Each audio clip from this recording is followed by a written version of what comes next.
Hola, muy buenos días. Damos inicio a una vuelta por el INTA, el programa del Instituto Nacional de Tecnología Agropecuaria, que da a conocer los avances científicos y técnicos de la institución. En el programa de hoy hablaremos sobre un trabajo que están llevando adelante la Universidad Católica de Córdoba y el INTA relacionado con las nativas ornamentales. Además, hablaremos sobre la burlanda, un subproducto que se obtiene luego de la fabricación del etanol. Desde Marcos Juárez hablaremos sobre el síndrome de estrés porcino que perjudica la calidad de la carne de los porcinos y además hablaremos sobre para qué sirve cada variedad y cada calidad de trigo. Esto es una vuelta por el INTA, comenzamos con el desarrollo de los temas. La Universidad Católica y el INTA llevan a cabo desde hace algunos años ensayos relacionados con el mejoramiento de nativas ornamentales con el propósito de insertarlas en el mercado local. Al respecto, Lelia Imov, Evangelina Amatov y Mario Suárez nos cuentan de qué se trata este trabajo.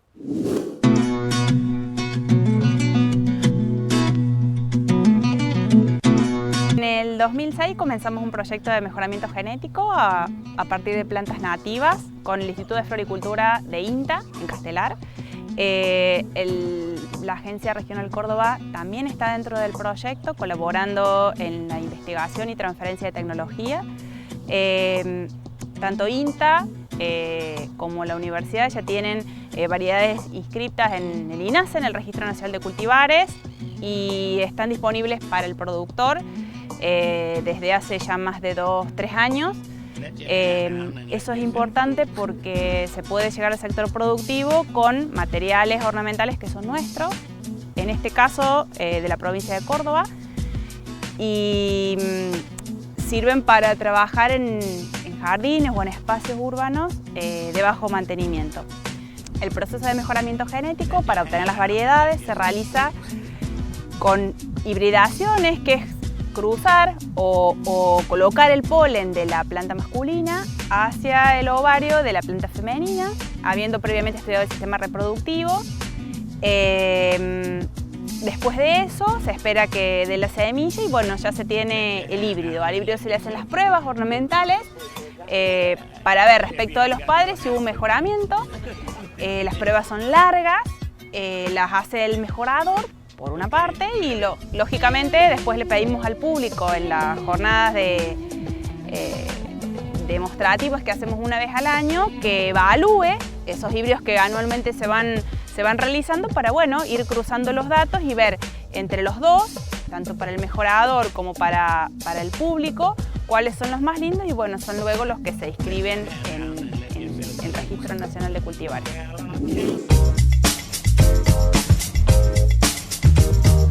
La necesidad principal es bajar los altos gastos de mantenimiento que tienen los espacios verdes, ¿no? Y tratar de cambiar esa mentalidad de tener los espacios verdes con alto gasto de mantenimiento, con riego, fertilizante, etcétera, y bajarlos y llevarlos a un estado más sustentable a través del tiempo, a través de la modificación de distintos componentes. Por ejemplo, las plantas de bajo mantenimiento, de bajos requerimientos, que son las plantas nativas. Nosotros entramos ahí a través de un proyecto de mejoramiento y es incorporar al mercado ornamental plantas que tienen su base en el germoplasma nativo. Y el proceso de mejoramiento va a partir de una colección de plantas que tienen ciertas aptitudes ornamentales. Nosotros en el caso de ese trabajamos acá en Córdoba con glandularia y tenemos híbridos en proceso de patentamiento con el género glandularia. Y se hace a través de la selección, a través de las aptitudes que tiene, como puede ser la floración, la persistencia a través del tiempo. Nosotros lo que hacemos son cruzamientos y después se van probando esos híbridos en distintas situaciones. Una es a campo, en los field trial, que van a ver que son las parcelas a campo. Otra es en maceta, porque el tema de la nativa es la incorporación al mercado. Y en el mercado entra a través de ponerlas en un contenedor. Y ese es el proceso de domesticación y el más complicado es cómo adaptar la especie nativa para ponerlo dentro de una maceta y que pueda ser comercializable. Son de toda la provincia, nosotros hemos estado, es decir, las primeras plantas madres a través de solicitud de permiso en la Secretaría de Ambiente de la provincia se han traído, fueron las principales, digamos, de los principales insumos genéticos que tuvimos, que trajimos de distintas partes de la provincia de Córdoba y a partir de ahí se empezó el proceso de selección. Lo importante es esto, que la tenemos probada a campo, en cultivo en maceta, digamos, que es el cultivo en contenedor, y ahora la estamos probando en techos verdes. Entonces, para poder lograr en esta nueva tecnología que se está usando, digamos, para tratar de incorporar espacios verdes a los espacios urbanos, en los techos verdes poder tener el componente nativo, que es el que le da realmente la sustentabilidad a través del tiempo.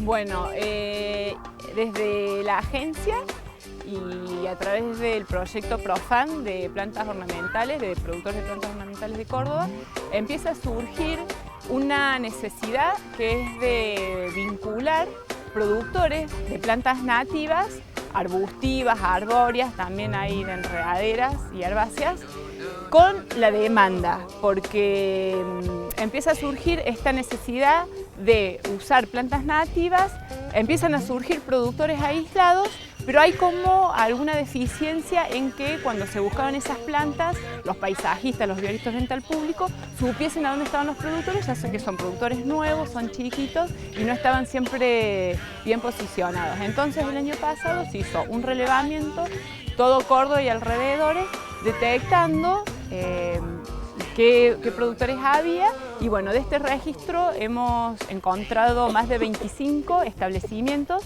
pequeños, medianos y grandes. Asimismo también hay 3 instituciones, 4, que se están dedicando a la producción de plantas nativas y que están disponibles para la venta. Esta información, este relevamiento, está disponible, se les ha hecho llegar a todos los productores los cuales participan en las instituciones, también sí se lo puede solicitar a la agencia del INTA, y bueno, también en las Nativas Ornamentales de UCC, en la página de Facebook, también cómo acceder a esta tecnología que mis compañeros antes les presentaron.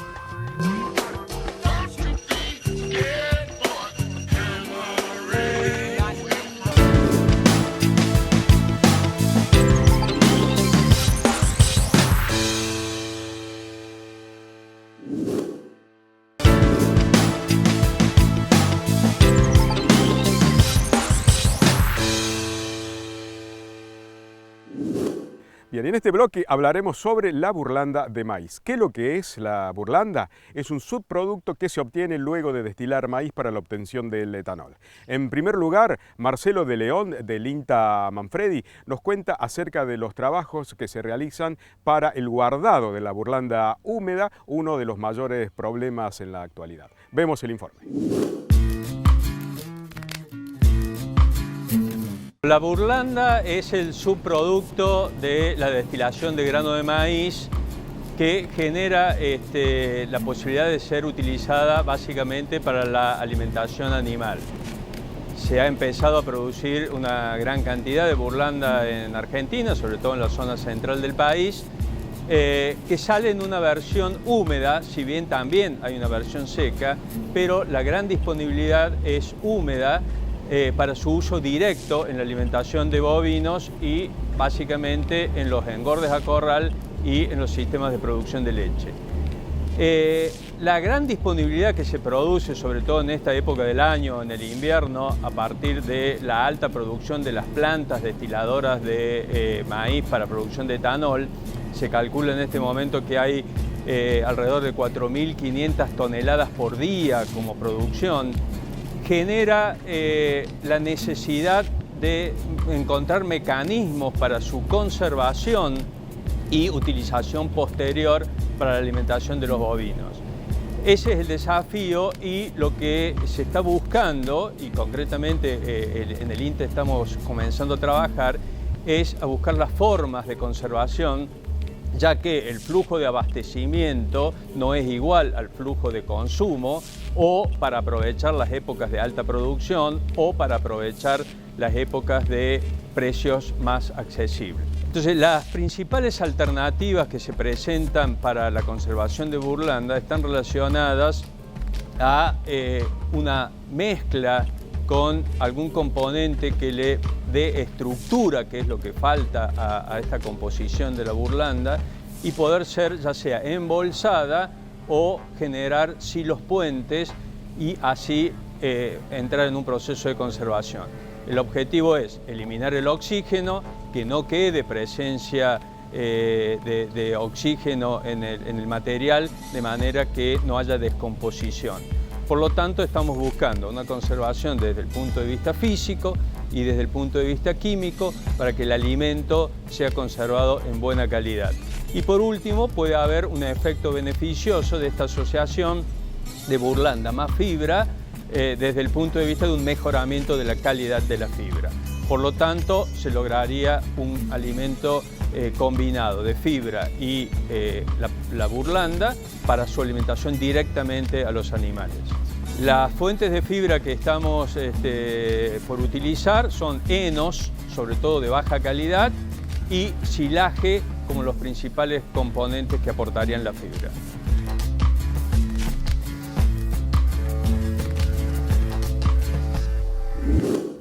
Y bien, seguimos con el tema de la burlanda. Desde Manfredi nos vamos a Marco Juárez, en este caso Néstor Latimori, nos cuenta acerca de los trabajos que está llevando aquella estación experimental relacionado con el efecto de la utilización de la burlanda en la dieta del ganado bovino.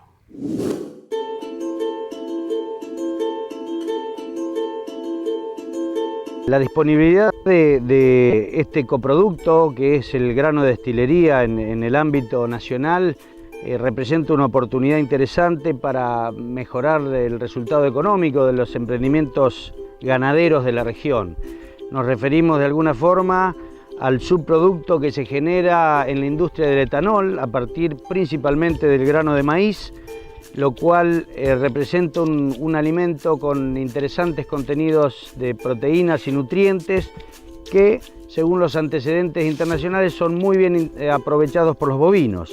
No obstante, en el país estamos con algunas limitaciones o con falta de información local respecto de las consecuencias o los resultados de su incorporación a dietas de novillos a corral.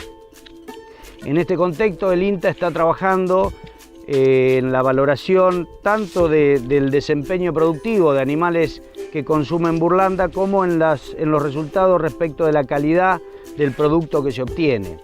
Así es que, en coincidencia con la bibliografía internacional, la burlanda es capaz de sustituir prácticamente el 100% de las fuentes nitrogenadas o proteicas normalmente incorporadas a las dietas de engorde a corral, y también parcialmente el aporte de energía. Podríamos decir que la principal restricción para el uso de este producto se centra en la logística que implica tener este material, que es un tanto frágil, un tanto susceptible de fermentación en condiciones normales, de manera que debe tener un nivel de reposición bastante alto en comparación con otros nutrientes secos. Así es que se adecúa desde este punto de vista muy bien a empresas grandes que son capaces de consumir altos volúmenes de burlanda o grano de destilería, de manera que la rotación es lo suficientemente rápida como para evitar procesos fermentativos o de contaminación. Este es un elemento fundamental para considerar su utilización, y el otro podríamos decir incorporarla en niveles de 20, 25, 30% de materia seca de la dieta, de manera de formar raciones seguras y económicas.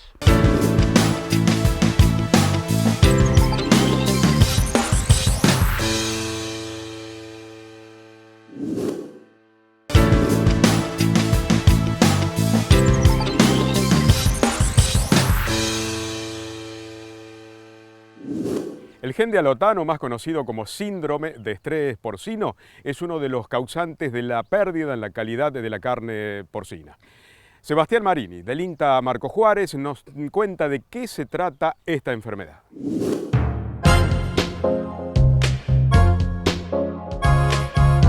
El síndrome de estrés porcino es una enfermedad genética que afecta a la mayoría o en gran parte de los cerdos que tienen alguna composición genética de la raza Pietrain principalmente.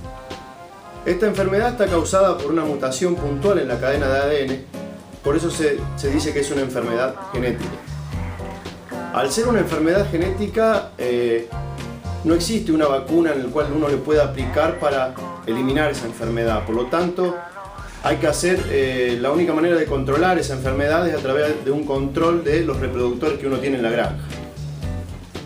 Esta enfermedad lo que produce principalmente digamos, como efecto desfavorable es la muerte del animal. Esa muerte se presenta generalmente cuando se expone al cerdo frente a situaciones estresantes. Esas situaciones estresantes pueden ser el manejo de cuando uno lo mueve de un corral a otro dentro de la granja, o cuando lo cargan en el camión, o cuando lo bajan en el frigorífico, o mientras esperan los corrales de espera en el frigorífico. Cuando uno empieza a ver que ocurren muertes en esas etapas, uno puede empezar a sospechar de que tiene problemas de síndrome de estrés porcino o de genalotar. Esta enfermedad, además de producir la muerte de los animales, si los animales logran sobrevivir a esa etapa de muerte y llegan a la faena, lo que produce es un problema en la calidad de carne. Este tipo de enfermedad lo que genera en los animales una vez faenados es una disminución muy brusca del pH del animal faenado, y esa disminución brusca del pH lo que produce son carnes del tipo PSE, de sus siglas en inglés significan pálidas, blandas y exudativas. Estas son las carnes que uno más comunes puede llegar a ver en los supermercados o cuando ve en góndola las carnes generalmente que se venden en bandeja. Uno ve, por ejemplo, una costeleta en la bandeja y ve que la costeleta está nadando en un charco de agua. Bueno, esto generalmente se da por este tipo de carnes porque libera mucha agua. Y a su vez, cuando uno las cocina, esa cocción libera mucha cantidad de agua y hace que la carne se llegue a apucherar y uno diga, no, tiene mal aspecto, esta carne se apuchera, a mí no me gusta. Entonces tiene un efecto desfavorable también en lo que es calidad de carne. Se hace un análisis, lo podemos llamar un análisis de ADN de los reproductores para tratar de eliminar los reproductores que tengan o sean portadores de la mutación causante del síndrome de estrés porcino. Es un análisis muy sencillo que se realiza a través de una extracción de ADN del bulbo piloso, o sea, del pelo del cerdo arrancado. No hay que extraerle sangre, no hay que cortarle nada al cerdo, por lo tanto la extracción del pelo es una técnica no invasiva para el animal, no nos afecta en nada, es más fácil de conservar. Esas muestras se envían al laboratorio del INTA Marcos Juárez y ahí se realiza el diagnóstico de si tiene o no presente la mutación causante de la enfermedad del síndrome de estrés porcino. No todos los productos de panificación están fabricados con la misma calidad y variedad de trigo. Hay un trigo para la fabricación de pan, un trigo para la fabricación de galletitas, por ejemplo. Marta Cuniverti del INTA Marcos Juárez nos cuenta más en detalle qué calidad de trigo y qué variedad sirve para la fabricación de los distintos productos.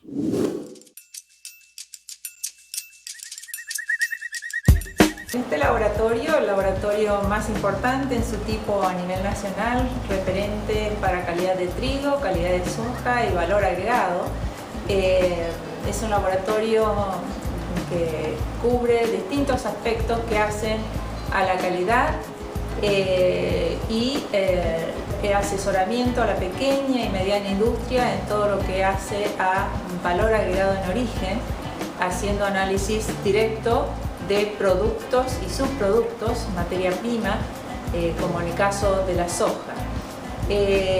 Decíamos que es referente porque aparte es laboratorio oficial para la inscripción de nuevas variedades de trigo en la Comisión Nacional de Semillas del INASE. Por lo tanto, los criaderos privados que inscriben nuevas variedades también envían sus materiales para que analicemos calidad aquí durante 3 años para armar los legajos. Importante destacar del trigo en Argentina que tenemos 4 tipos de trigo, igual que en Estados Unidos y no muchos países del mundo. Australia disponen de todos los tipos de trigo que disponemos en Argentina. El trigo pan, que es el más común, prácticamente el 98,5% de la producción nacional son trigos panificables de 3 niveles de calidad. Es por eso que los hemos clasificado en el INASE en 3 grupos de calidad. Grupo 1 son los trigos de muy alta calidad panadera, los grupos 2 son de muy buena calidad panadera para la panificación tradicional argentina, y los del grupo 3 son trigos más flojitos en calidad panadera para métodos de panificación más cortos, ¿no? Toleran menos tiempos de fermentación y por lo tanto el volumen de pan siempre va a ser inferior. En total, en el mercado, tenemos 95 variedades de trigo. Y a pesar de que se disminuyó el área sembrada, este año se está hablando de un 15% menos a nivel nacional, todo lo que es investigación y desarrollo en trigo sigue avanzando a un ritmo muy fuerte. Y es así que, aparte de los trigos pan, tenemos en el mercado ya 2 variedades de trigos waxis, que son trigos de almidones modificados que tienen usos especiales para la industria, como adhesivo, como aglutinante. Son muy importantes sus almidones para determinados usos industriales, y ya había empezado a ser demandado en Argentina, y es que así surgieron estas 2 variedades y se están incrementando también los estudios para aumentar su producción. Los trigos blandos para galletitas, que son trigos específicos, no es lo mismo que un trigo panificable. Para pan, cuanto más proteína, más gluten tenga, mejor. Para galletita, cuanto menos proteína y menos gluten tiene, mejor. Y los trigos cambiales, que son otro tipo de trigos totalmente distintos, adecuados para pastas, para fideos.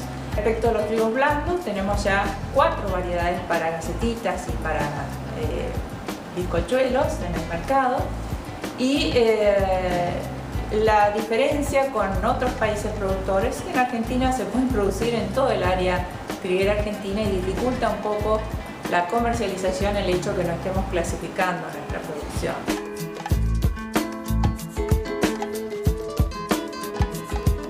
Esto ha sido todo por hoy. Esto fue Una Vuelta por el INTA por CBA 24N. Los esperamos la próxima semana. Hasta pronto.